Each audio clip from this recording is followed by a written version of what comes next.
പൂർവം ഭവേൽത്തിക്തമയം പുനസ്തു ജ്യേഷ്ഠോക്തി ന്യൂനം പ്രിയം ച. ഞാൻ പറഞ്ഞതൊന്നും ഉണ്ണിക്ക് മനസ്സിലായില്ലെന്നുണ്ടോ?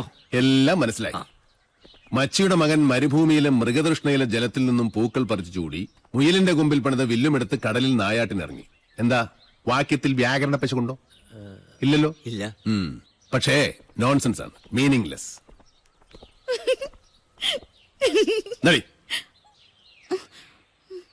ഇതുപോലൊരു അർത്ഥമില്ലാത്ത ശ്ലോകമാണ് പിഷാരടി മാമ ഇപ്പൊ എന്നോട് ചൊല്ലിയത്.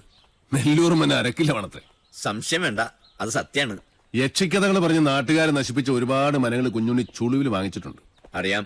അവിടെയൊക്കെ സായിപ്പന്മാര് ഡോളറുകൾ തന്ന് നല്ല ലാവിഷായിട്ട് താമസിക്കുന്നുണ്ട്. അതുപോലല്ല ഇത്. ഉണ്ണി അവിടേക്ക് പോകരുത്, പ്രത്യേകിച്ച് പട്ടാഴിന്നൊരാൾ. എന്താ പട്ടാഴിന്നൊരാൾ പോയാല് നെല്ലൂർ മന പിടിച്ച് വീഴുമോ? ഇതിനു മുമ്പ് ആരെങ്കിലും പട്ടാഴിന്ന് നെല്ലൂർ മനയ്ക്ക് പോയിട്ടുണ്ടോ? എന്നോടൊന്നും ചോദിക്കരുത്. ചോദിക്കും. വാസ്തുവാചാര്യൻ പട്ടാഴി ശങ്കരൻ നമ്പൂതിരിപ്പാട് എങ്ങനെയാ മരിച്ചത്? ഇനിയിപ്പോ ഉണ്ണി അതൊന്നും അറിയണ്ട. അറിയണം എനിക്ക്.